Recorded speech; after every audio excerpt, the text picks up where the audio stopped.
Hello and welcome to Greenhat-Redbeard Adventures. This video is going to be about jute twine. Now this is for most bushcrafters out there, obviously this serves as both string as well as fire making materials. So this video is going to be more aimed towards the beginners. For those of you who don't know, this can in fact be used for fire making purposes aside from the obvious of using it for just a regular string. A string can be used for obviously your shelter building, as well as just about any other tasks out there that might need string.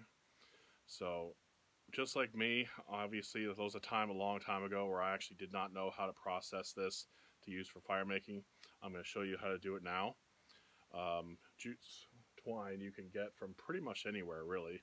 There are places like Princess Auto, Canadian Tire, Home Depot.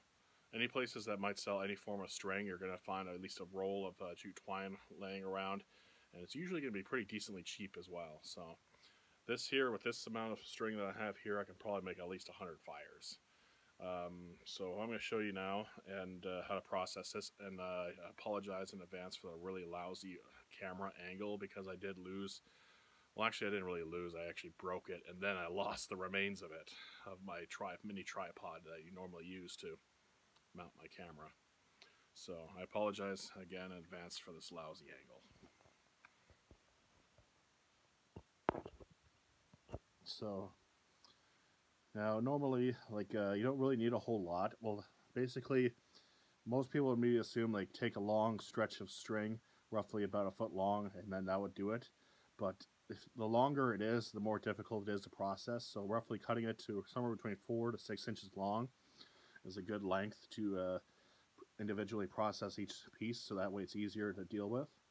So I've already made some in advance. As you can see, this is from about 4 strands, roughly around 5 inches long, and I've also cut one strand here for the sake of this video, and this is about 5 or 6 inches long, give or take. So most these jute twine are made up of 3 different strands of string woven together. So basically what you want to do is just rotate this to the point where it's unraveling it. And you can see those inner strands. Come on, get out. There we go. So you can't really see it too well. It's a little difficult, but I'm going to pull them apart now. So there's strand number 1. There's strand number 2 and number 3. At this point, basically, again, what you want to do is just untwist it again and then pull the strands apart, just like that. And just keep doing that. Just keep pulling it apart, keep pulling it apart, keep pulling it apart, over and over. You want to expose all these really nice fibers right here.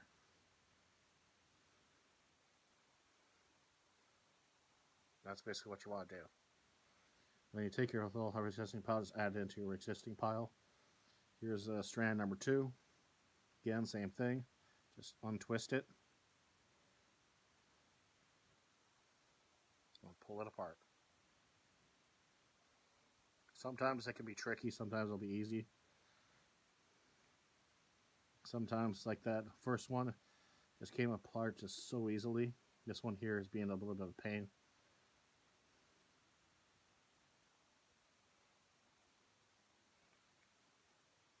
Just want to pull it out, make it as nice and fibrous as you can.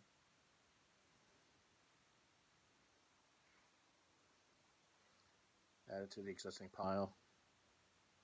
And here's a 3rd strand. Again, it's already partially untwisted. Just grab it and just pull it apart. Keep pulling it apart.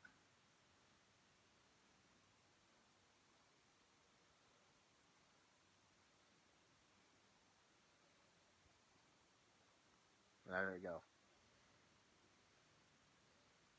Then you got part of the ball, just pull it apart a little bit, just get it all nice and fluffy. At this point, you got options. So you can light this numerous different ways. You light this with a matches, lighter, ferro rod.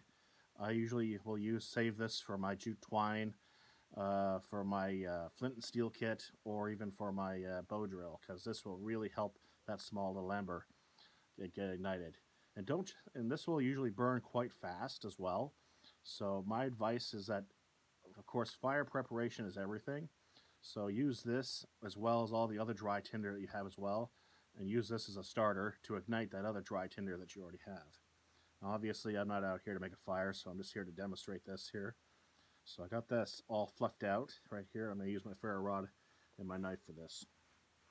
And let's move the jute twine somewhere else, so that way this doesn't ignite as well. There we go.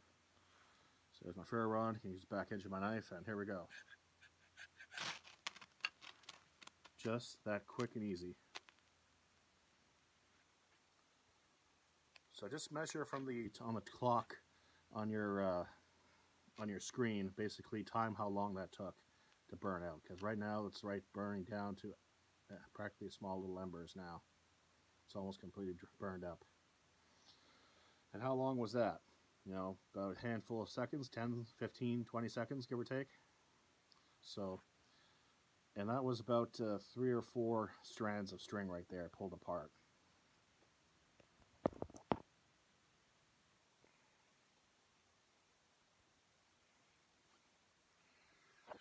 So there you have it, jute twine processing, how to pull it all apart, get it ready for your fire making tinder. It's definitely very good stuff to have around with you, especially on days like, well, right now it's winter time, it's cold out, snow on the ground. It's going to be very difficult to find dry making fire tinders, even on rainy days, in the summertime, any time. And just in general, it's also a string. You can also use it for a variety of things in camp, so it's good stuff to have. Cheap, and you get a lot of it too for very cheap. Usually a good roll of this of roughly about a buck or two, more, less. So this is Greenhat-Redbeard Adventures, the Jute Twine fire making tinder. Stay safe, have fun.